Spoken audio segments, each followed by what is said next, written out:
we're just going to go in a completely different direction this evening, and I'll be honest, I'm slightly nervous. So let's just pray. Lord, help us. Amen. And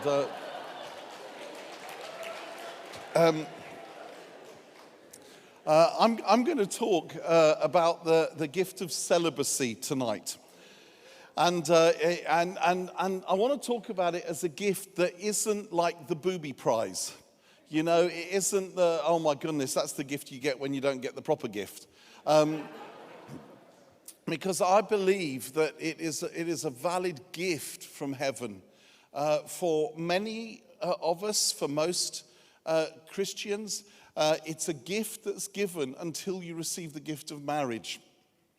For a few, for some, it's a gift that's given for the whole of life.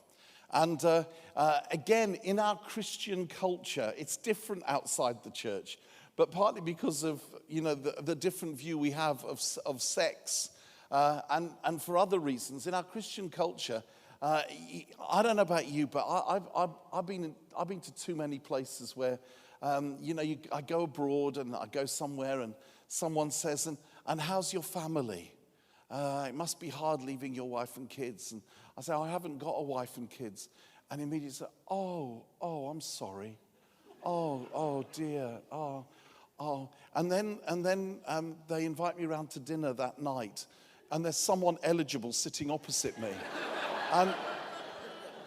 And it's like, oh, please, you know, and actually, for many of us, we've been brought up in the church to believe that marriage is the prize. And I hold the gift of marriage in really high esteem. One of the best things I get to do is to do weddings for people. And it's such an honor and a privilege to do that. And I believe it's a wonderful adventure. It's a wonderful adventure, the gift of marriage. But you know what? Some of us have started to believe things that aren't quite true about sex, about singleness, and about marriage. And I just want to look at that. There's a passage in Paul's first letter to the Corinthians. Well, there's two little bits I just want to read. He says this in verse 8 of, I didn't say which chapter, did I? 1 Corinthians 7, verse 8. He says, now to the unmarried and the widows I say, it is good for them to stay unmarried as I do. But if they cannot control themselves, they should marry. For it is better to marry than to burn with passion. And that's what one would call incredibly practical teaching. Okay? It's like, it's not full of theory. It's like, well, if you're not coping, get married.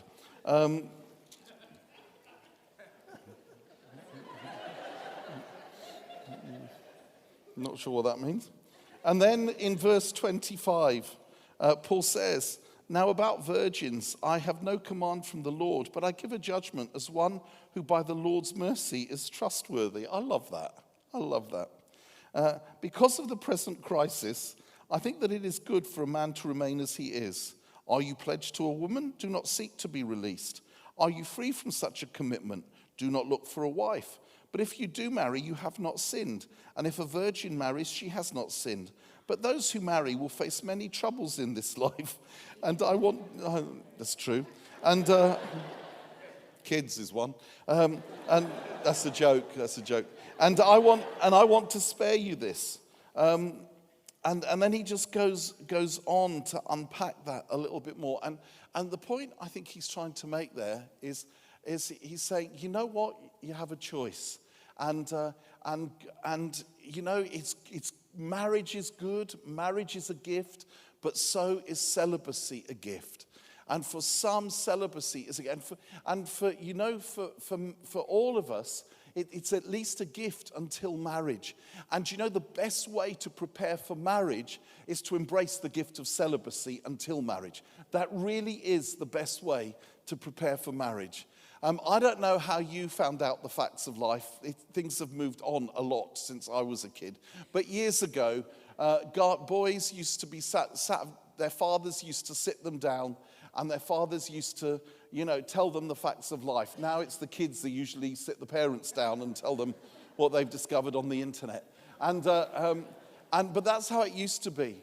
So most boys, when I was young, it would be their dads. For me, horrendously, horrifically, unbelievably, it was my mum. And it was one of the most embarrassing conversations I had. And it wasn't to tell me the facts of life. It wasn't that, because she sat me down when I was 13. And I already knew. And my parents were Greek. Very, very Greek. And my mum sat me down and she said, "Now, Michael, I want to ask you, have you had sex with a girl yet?" I was 13. And I was like dying. And I was like, "No, Mum, I haven't." And she said, "Well, you should. It is very good for you. You must have sex with many girls. Your father, he had sex with many women before he met me. It is good for a man to have sex." And then she said, "If you don't have sex, you will go crazy. It is not healthy not to have sex." And she told me about an uncle of mine in Athens who didn't have sex and was in a mental home. And I was dying. I was dying. And, before I became a Christian, I was really shy, so I didn't go to parties. And I didn't do that. And then I became a Christian, and my parents were convinced atheists. I met Jesus, and I started going to church and to prayer meetings and Bible studies. And my parents were not keen on me being a Christian. So I used to lie. And I used to tell them I was going to parties and to the pub and all of that. And I remember my dad, he would slap me on the back. He said, "That's my boy. Did you get drunk?" And I was like, "Well, kind of,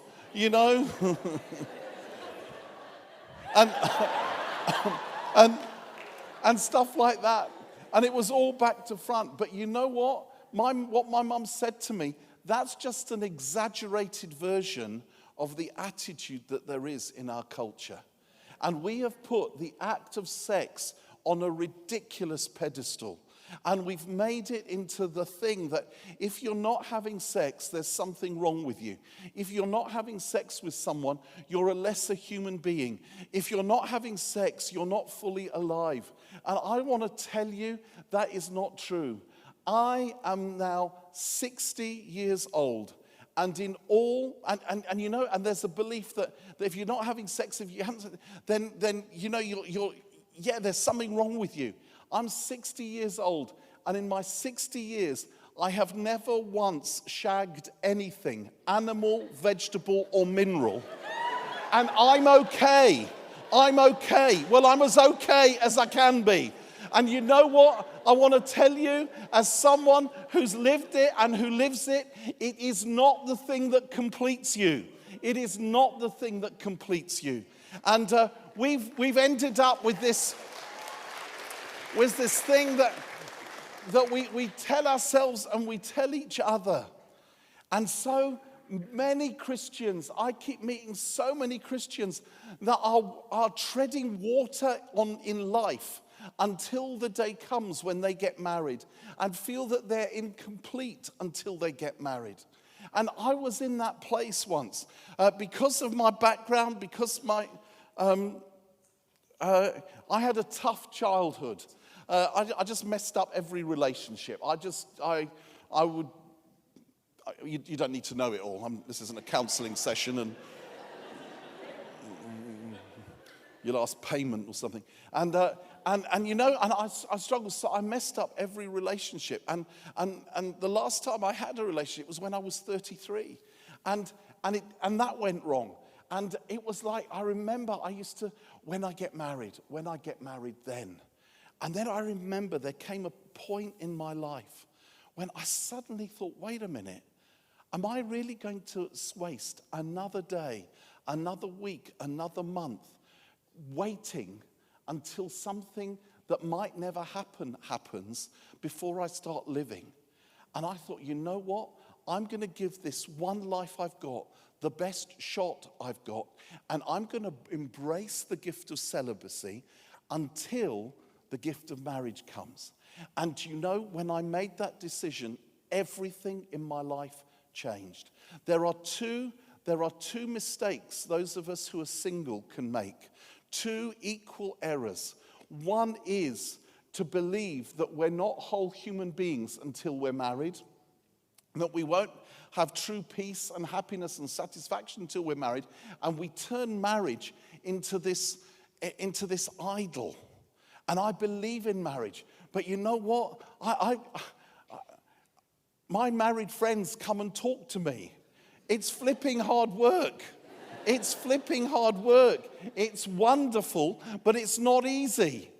And the other thing which is bizarre, I don't know why they do it, but I don't know why. In my church, they come up and talk to me about their sexual problems, and stuff. And it's like, why the hell are you telling me? I have no idea, So I actually started reading books with diagrams so I might be able to help. And it really didn't help. I remember I read this one book. No, you don't want to know. Okay. And that's the first error we can fall into. And we can start waiting for something before we give ourselves to the one life we've got. The other area that I fell into after a while was, do you know what? I'm single. I can do what I want. I don't have anyone that says, you've got to be home for 6. Dinner's on the table. I don't have to go with the kids to some kids' resort for a holiday. And just, I can get home when I want. If I decide at the last minute, I'm flexible. I have people round. I won't have people round. I'll decide last minute, you know what? I'm going to take a few days off. I'm going to do this. I'm going to do that. And I don't have to worry about anyone. And I was telling one of my friends this. And I was saying, you know what? Being single is wonderful. I see my married friends, they're trapped. They have to be home at this time. They have to be up at this time. They have to change nappies. They have to all that stuff. And I can do whatever I want. And then my friend looked at me and he said very kindly but very firmly, it must be wonderful to be able to be that selfish.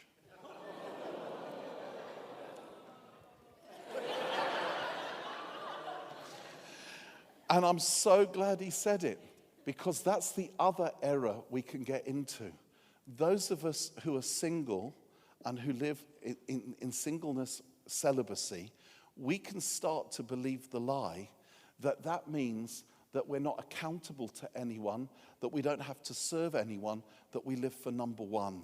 And whether you're single or married, if you're a Christian, you're a servant to all. When you're a Christian, the command to be hospitable is just as much a command to those who are single as it is to those who are married. And do you know, I had to make a decision that I was going to give this one life I've got the best shot I have. And I would give myself to my friends. I would give my life. I would open my home. And now I've lost count of the number of people who have keys to my front door. I mean, seriously, I go away and I come back and there's things missing in my house. Usually it's books. And it's like, where did that go? And I find out someone came in and borrowed a few books. And I have people like who go and have retreats when I'm away. When I'm away, they go into my house and they have a day's retreat in my house and stuff like that. And I love it. I love it. I love it. And I have made in the last years such rich relationships. To be single is not to be lonely. To be celibate in the church of Jesus is not meant to be lonely. It's meant to bring you alive.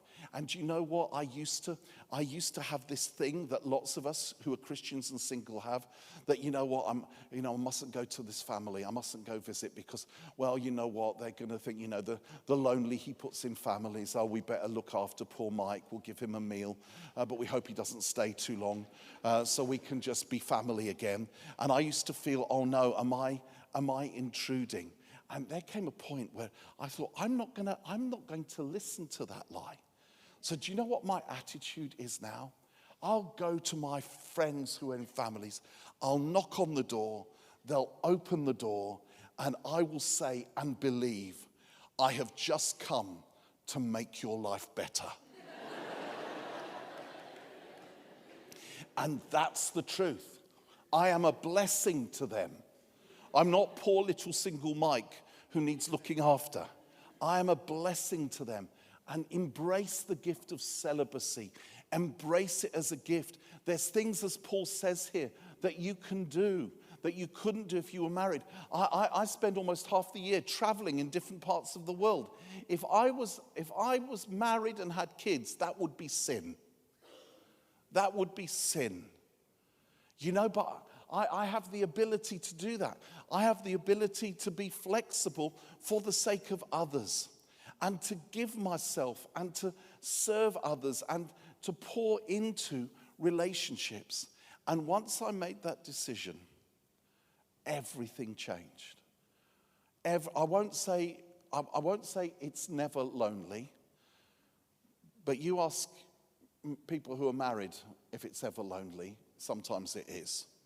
I won't say it's never lonely, but I will say I wouldn't have missed the last years for the world. And I'm saying this not to boast. I promise you it's not to boast. It's just to tell you how it is and how it can be. Since I made that decision, I've never married and I won't now, not at 60. I mean, to get married at 60, you have to change your life completely just for the sake of sex and for a few years. I mean, it's, it's, 20 years, yes, but what I've got left, no. And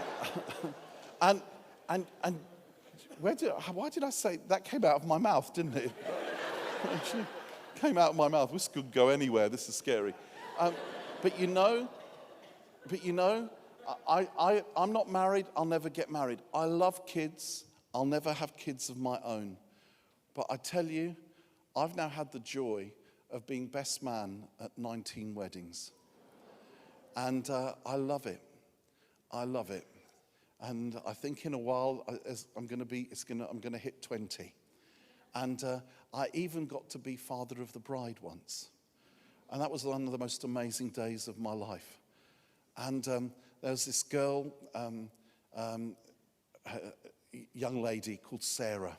And when she was 22, she came to see me and she said, Dave's asked me to marry him.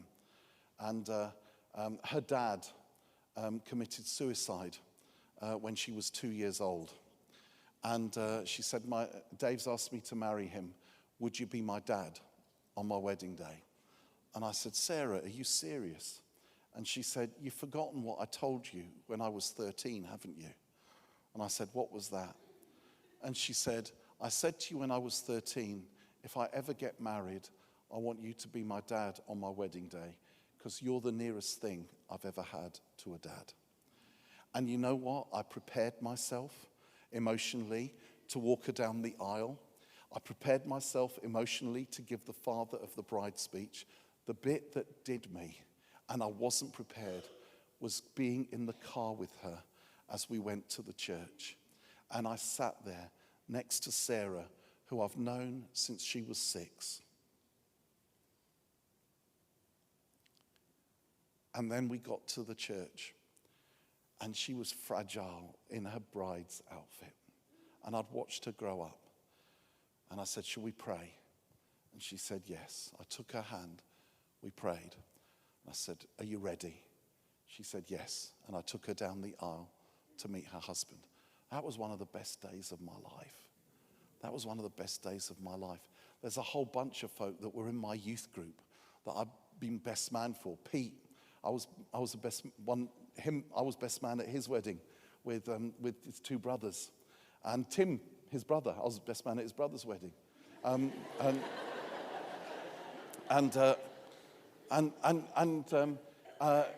in fact, I don't know why. I'll tell you. You know, Sarah. Sarah is Matt Redman's sister, and I was best man at Matt's wedding, and because he was in my youth group from when he was 13, and I invested and I prayed with him every day, and I watched him grow up, and you know now, and I'll never have kids of my own, but I've got godchildren coming out of my ears. I mean, it's seriously bankruptcy city. It's ridiculous. And like the Redmans, they've got 5 kids. I'm godfather to all flipping 5. It's like, who does that to a person? Who does that to a person? And I love it. I love it because I believe with all my heart that if they make me godfather, that gives me a right, a divine right to interfere in how they bring their kids up. And I do that. I do that with a vengeance. And I love it. And with Matt and Beth, this was a while. I've got to tell you this. This was a while. I know this has nothing to do. This isn't really. Well, and but with Matt and Beth, you know, with their kids, they'll take it in turns to have like an afternoon with me, and or something like that. Or mum and dad will drop them off. I mean, they now live in California, so it's a bit harder. But they'll have an afternoon with me, and I love it, or a day with me. And there was about, I think it was about 3 years ago. One of their boys, Jackson, he was about 7 at the time, 7, 8, and Beth dropped him off, and we went and looked at my goldfish in the garden, and we sat down and chatted, and I said, "Hey, Jackson," because that night I had to lead and preach at a celebration for young people in our church, an event like this. And I said, "We've got to go in the evening, but where do you want to go for dinner?" And Beth said to me, "They're really weird, Matt and Beth. I mean, you know, and you know they're into organic food and nonsense like that, and all, you know, health and everything." And so Beth said to me, "You know, don't give him any sugar because he goes hyper, and you know, just make sure we try and make sure." So I said to Jackson, I said, what would you like to eat, Jackson? Where would you like to go? Here's 2 choices. We can either go to the vegetarian restaurant in town, or we could go to McDonald's. And to my amazement, he chose McDonald's. And so the 2 of us went to McDonald's, and I said, "What would you like?" And he said, "I like a Big Mac and fries, and I'd like a McFlurry." So I got him a Big Mac and fries and a McFlurry.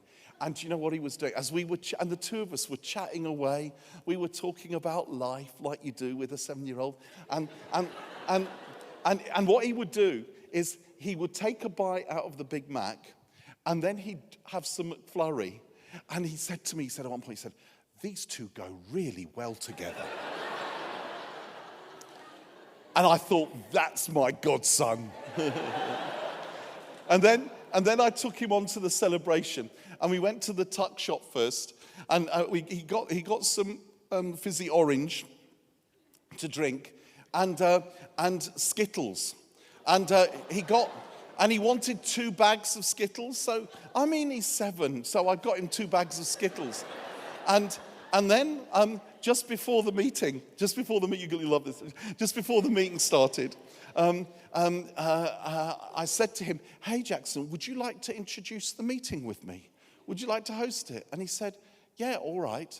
And then he thought for a minute, and he said, Who will you say I am?"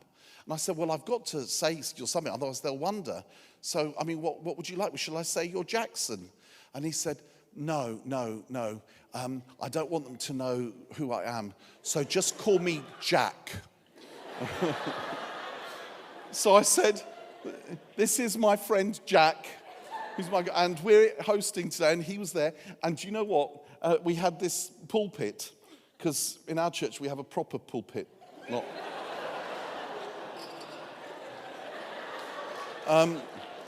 and it's perspex, and it's got a shelf and everything, and yeah, you can put...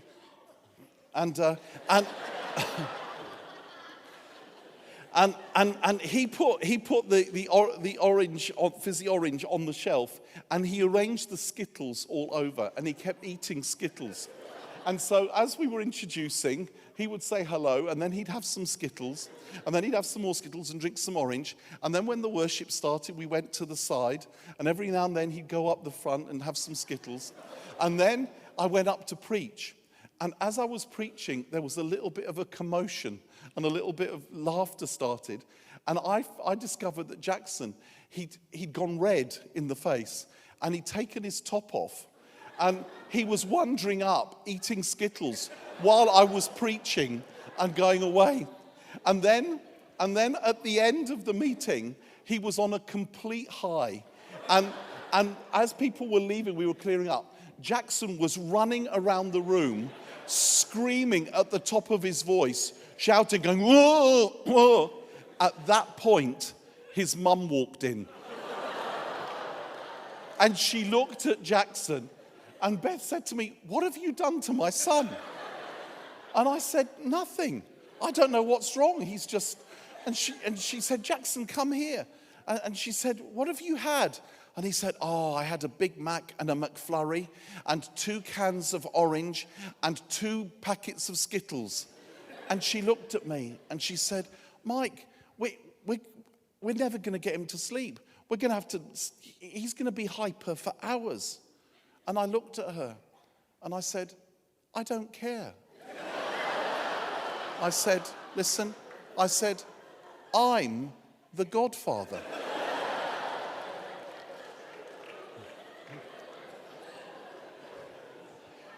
And I love it. I'm being serious. I gave a silly example, but I'm involved in their lives all the time. You know, one of the families that I'm close to, every day when I'm away, either mum or dad send me either FaceTime with this 3-year-old who I adore, or they send me videos, and I love it. I love it. My life is so rich. It couldn't be richer. And it's that because I've embraced celibacy as a gift from God, so that I can be a gift. And when I choose to be a gift, guess what? They're all a gift to me. They're all a gift to me. And for most of you, it's for a season. But don't waste the season waiting for something until it happens, until life really starts. You know what? The more you embrace that gift now, the more you will be ready, the more you'll be equipped, the more you'll be prepared for marriage, because marriage is another relationship. And we need to learn how to make relationships in our generation and maintain them. And you know what? The trick for when you get married, and this is what happens when you embrace the gift of celibacy, is to look outwards together. Because your marriage is meant to be a blessing to others. It's for the sake of others, not just for you. And you find true happiness and fulfillment when you don't put all the weight of expectation of having every single need met onto this one person. Because no one can do that. It's in the context of the wider body, of the wider family. And you know what? There's healing when that happens. There's healing. There's healing. I'll finish with this. The big question is, but what about sex? And our society tells us that, you know what, and we believe it, that sex is irresistible, and there are temptations. Of course there are. But you know what?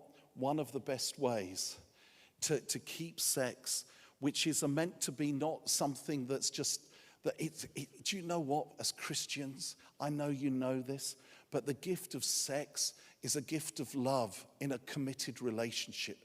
It's a gift of giving yourself in a place that's safe.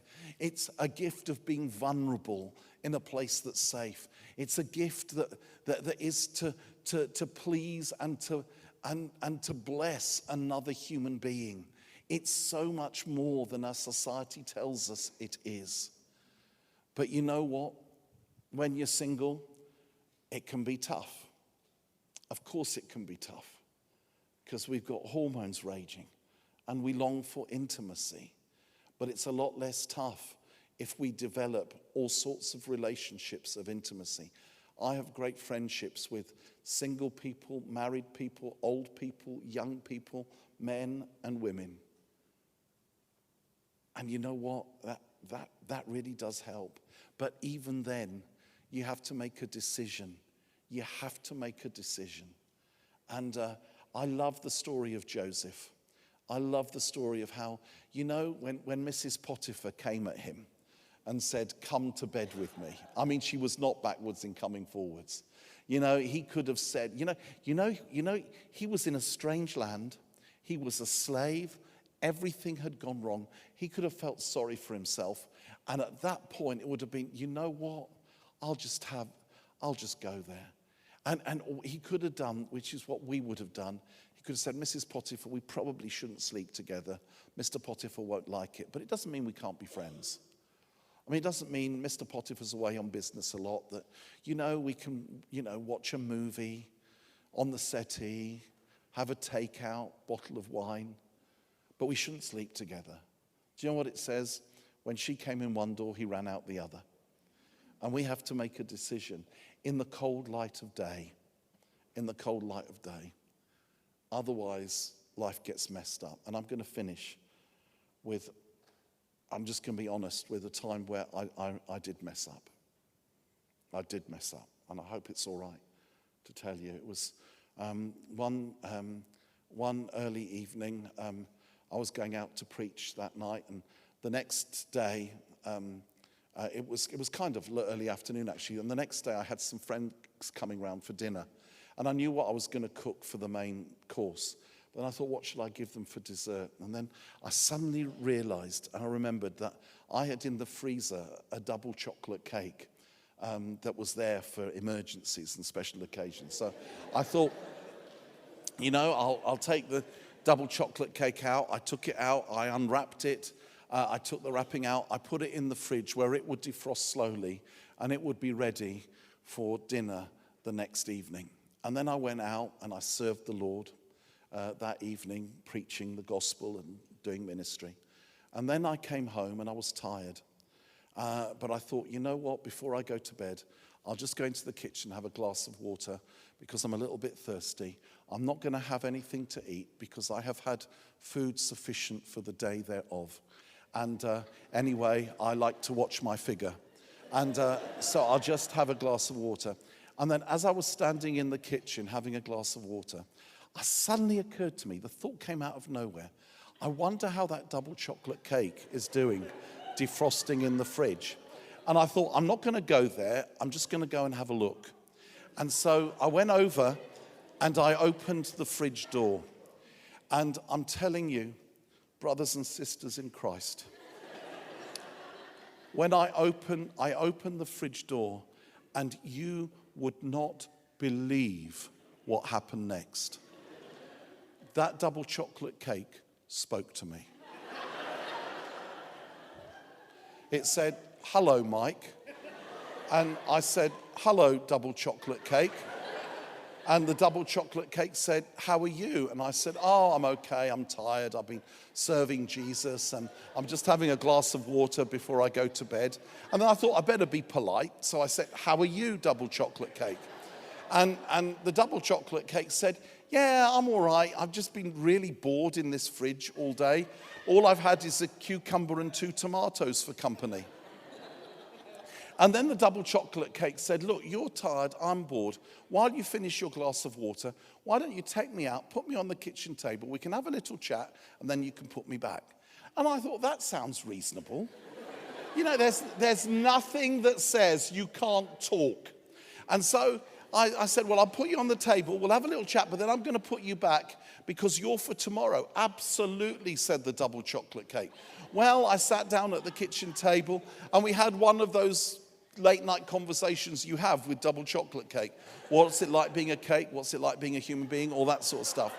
And then after a while, I got curious and I said to the double chocolate cake, I said, hey, tell me, cakey.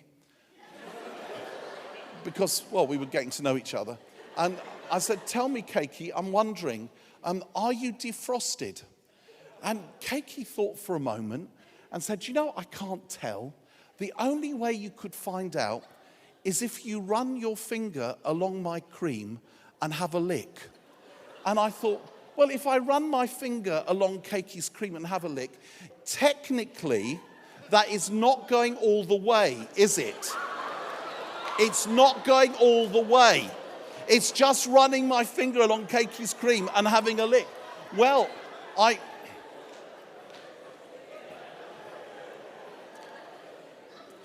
ran my finger and I had a lick and I said, Cakey, your cream is defrosted, but what I want to know is, are you defrosted deep, deep in the heart of you? And then Cakey said, do you know, the only way we can find out is if... Calm down.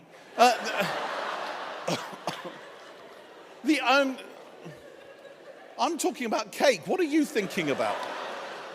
The only way is if you cut a slither of me, and just a little slither, you know what? You can cover it over with cream and have a taste. And I thought, it's just a little slither. It's not affecting anyone else. No one else will know. It's just between me and Cakey. And then I thought, how else can I know if Cakey and I are compatible? And so I cut a little slither and I had a taste. And I said, Cakey, you are defrosted deep, deep in the heart of you.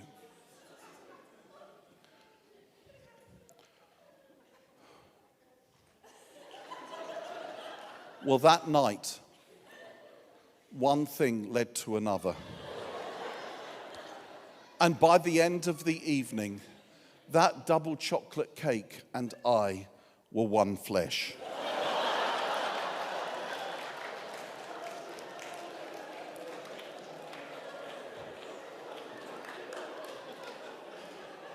And I wish I could stand here and tell you I hated every moment of it. But I didn't hate every moment of it. I loved every moment of it. For the first time in my life, I felt alive. I felt I was fully human. And as I was eating Cakey, it was like my taste buds were on fire. Everything was just amazing. And then I was just eating cake and I loved it. I loved every minute of it until I finished Cakey. And then I sat there and I looked at the empty plate with smears of chocolate. I looked at the spoon with bits of chocolate cream stuck on it, and the knife with those little chocolate pieces, and the plate and the spoon and the knife. They screamed at me, murderer, murderer, murderer. And I thought, what have I done? I've killed Cakey. And then immediately I started to feel sick. I started to feel ill. I wanted to drink lots of water, but there was no room to drink water. And I thought, what have I done? This is horrible. This is horrible. And I tried to walk around, but it was like Cakey was in front of me. I went to bed. I lay on my back, and Cakey lay on top of me. I turned left, and it was like I couldn't sleep that night. That's the trouble with sin. It tastes good at the time, but then it repeats on you. Then it repeats on you. And while I was eating Cakey, I was angry with those boring, stupid dietitians who tell you that you can't eat a double chocolate cake on your own. And I thought, how can something that feels so right be so wrong? How can it? It can't be wrong. It can't be wrong. Keiki and I, we love each other. We love each other. But Keiki isn't there anymore. Keiki's left me.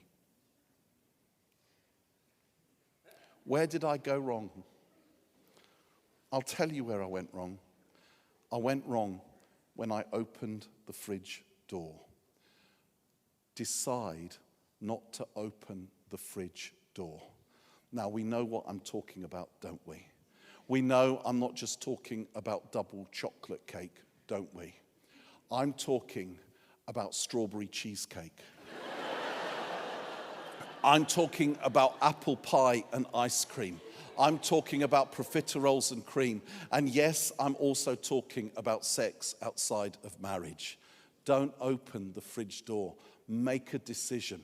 Once that door was open, I was a goner. I was a goner. And you know, it's worth it. It's worth it. And for some of you, for many of you, it's a gift to embrace celibacy until marriage. For some, it might be a gift to embrace for the rest of your life. And I just want to tell you, you won't, if you embrace it, you won't lose out. I have had the richest life I could ever have wished for. I tell everyone, I get to work with my best friends. And they're my best friends because I've worked on it, because I've invested. And I could tell you story after story, but it would get sentimental. And actually, we're going to stop now. I hope this is helpful. I hope some of this resonates. I know it's more complicated, but he wrote a book on it. I've read the book. It was much better than anything I've just said. Oh, I hated saying that. That was horrible. But I just want to, go for it with all your heart. Go for him. Go for the Lord. Give him everything. And there'll be times when your emotions will tell you lies. There are times when your emotions will tell you stuff. In the cold light of day, make a decision. Make an agreement. Make an agreement with a few friends. You know what? We're going to be accountable to each other, not in a legalistic, dry way, but as friends, as mates. We're gonna cheer each other on and give from now on, whether you're married or single. Don't waste a moment of this one precious life that your God has given you. Live it to the full, and you live it to the full by giving it away. That's what he told us. You live it to the full by giving it away.